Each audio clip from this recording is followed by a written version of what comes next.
இந்த காலத்துல பாருங்க, இந்த இஸ்லாம் மார்க்கத்தை விட்டு என்னதுக்கெல்லாம் அடுத்த மார்க்கத்துக்கு போறாங்க, வேற மதங்களுக்கு போறாங்க. எதுக்கு போறாங்க? ஒன்றோ காதலுக்கு போறான், அல்லது அதிகமாக பொருளாதாரம் சம்பாதிக்கணும்ன்றதுக்காக என்ன செய்வான்? இந்த சினிமா துறை இருக்குதானே, சினிமா துறைக்கு போவான். சினிமா உண்டோ அவன் முஸ்லீம் பேர்லயே போவான், அல்லது பேரை மாத்திக்கிட்டு போவான். முஸ்லீம் பேர்ல போனாலும் சரி, முஸ்லீம் அல்லாத பேர்ல போனாலும் சரி, சினிமால சிலையை கும்பிடணுமா இல்லையா? அடுத்தது சஹாபாக்களுக்கு மத்தியிலே முக்கியமான ஒரு குணாதிசயம் என்னன்னு சொன்னா, மார்க்கத்துக்கு தான் முன்னுரிமை கொடுப்பாங்க. என்ன விஷயமாக இருந்தாலும், உலக விஷயத்துல எது வந்தாலும் சரி, மார்க்கம் தான் ஃபர்ஸ்ட், அதற்கு பிறகுதான் மற்றதெல்லாம்.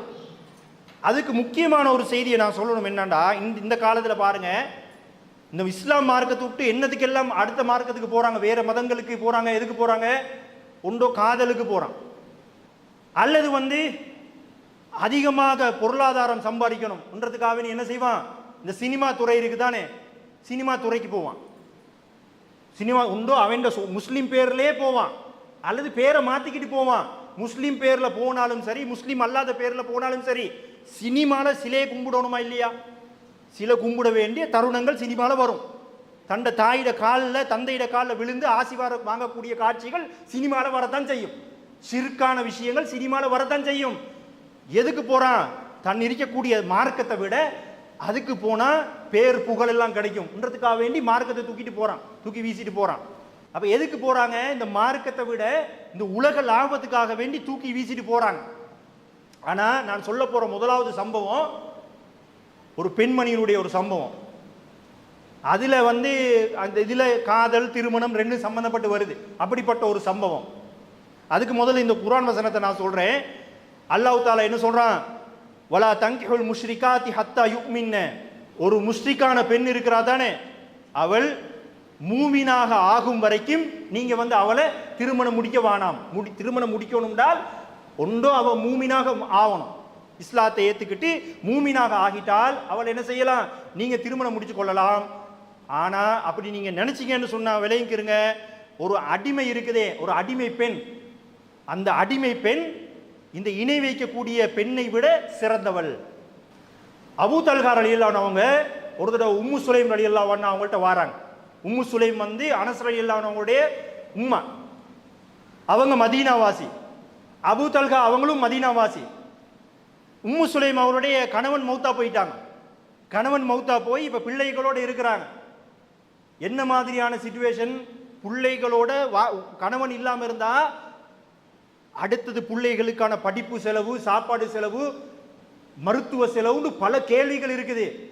அந்த மாதிரியான வாழ்க்கையில வாழ்ந்து கொண்டு இருக்கும் பொழுது மதீனால இருந்த மிகப்பெரிய ஒரு செல்வந்தர் தான் அபூ தல்ஹா ரலியல்லாஹு அன்ஹு. அவங்க என்ன சொல்றாங்க? நான் உங்களை திருமணம் முடிக்கணும்னு ஆசைப்படுறேன் அப்படிங்கிறாங்க. இவங்க ஏலாண்டாங்க. என்ன காரணம் சொல்றாங்க தெரியுமா?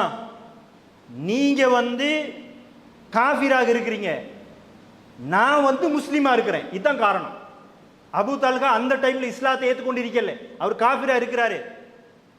உங்களுக்கு எனக்கு செட் ஆகாது, என்ன நீங்க காஃபிர், நான் முஸ்லீம். இந்த அம்மா என்ன பார்க்கல, தன்னுடைய கணவர் மௌத்தா போயிருக்கிறாரு, சாப்பாட்டுக்கு வழி இல்லை, புள்ள குட்டிகள் இருக்குது, கேட்கிறவர் பெரிய பணக்காரர், உடனே முடிச்சுக்கிடுவோம், பொருளாதார பிரச்சனை எல்லாம் இல்லாம போயிரும் அப்படி நினைக்கல. அந்த அம்மா என்ன பார்க்கறாங்க?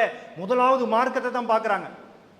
இவர்கிட்ட காசு பணம் இருக்குது, ஆனா மார்க்கம் இல்லை. இந்த அம்மா சொல்றாங்க, முடியாது, நீங்க காஃபிர், நான் முஸ்லீம். ஆனா உண்ட சொல்றாங்க, நீங்க என்னைய முடிக்கணும்டா, இஸ்லாத்தை ஏத்துக்கொண்டீங்கடா, நீங்க இஸ்லாத்தை ஏற்றுக்கொள்வதையே நான் மகராக பொருந்தி கொண்டு உங்களை நான் திருமணம் முடிக்கிறேன்.